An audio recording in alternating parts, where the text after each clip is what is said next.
What's up, guys? My name is Matt, and today I want to talk about the 15 new perks that are assumed to be coming in the House of Wolves. Now, I say assumed because Bungie changes things. There's a lot to cover here, but I want to point out that these are believed to only be the weapon perks, so armor may have new perks as well. I also want to clarify that all of these are not specifically tied to exotics.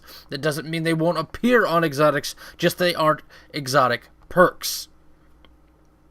Now, I've seen other YouTubers talk about these perks, but no matter who has footage of them, no one has clear images of them. They all are very difficult to see.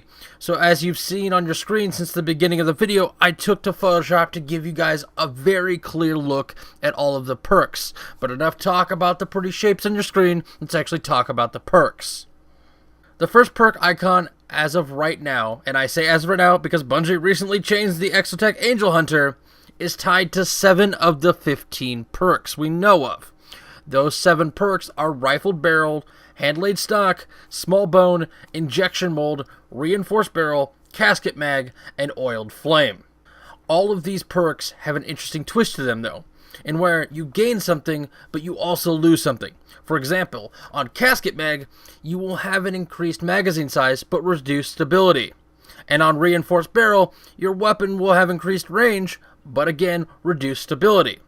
I really like this new give and take perk integration that Bungie's doing, and some of these will lead to some very, very interesting perk combinations, especially with Reforging coming along with these perks in the House of Wolves. Now, I also want to point out that I'm not going to be covering each perk in depth. That's about as far as I'm going to go with perk groups, but at the end of the video, I will put an image with all the perks and all their descriptions, but there's a lot more, so let's keep moving. The next 3 perks are what I call the ammo regen perks. They are from top to bottom: Replenish, Grave Robber, and Triple Tap. Now, each of these perks is pretty unique in its own way.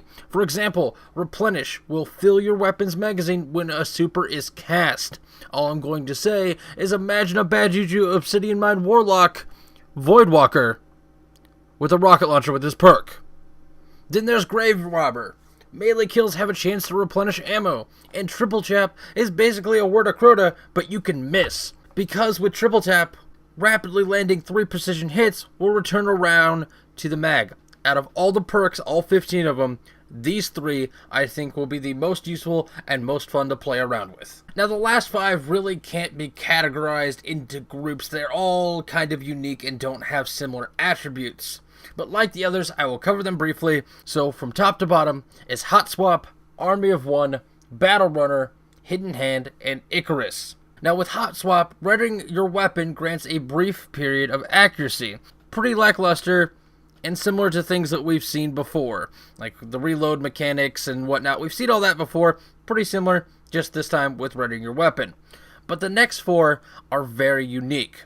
The first of these 4 is Army of One, where unassisted kills with this weapon reduce grenade and melee cooldown. For those lone wolves out there in the PvE world and the shotgunners in PvP, this perk, if possible to obtain on a shotgun, would be something that I personally would seek out with Reforging, if you didn't get it in the first place. The next one is Battle Runner, which allows for a brief boost to top sprint speed when you kill an enemy with that weapon.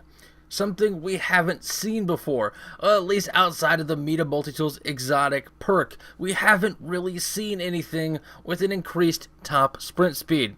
So that's going to be a very interesting perk to mess around with. The third perk, Hidden Hand, makes a weapon gain better target acquisition. Now this one is interesting, because in my experience, the auto-aim is very, very sticky as is without this perk, and even can sometimes screw you over. So I think with even more auto-aim, I'm thinking this is more of a novelty perk, but it may come in handy. We'll have to wait and see. And the final perk is Icarus, which improves your weapon's accuracy while airborne.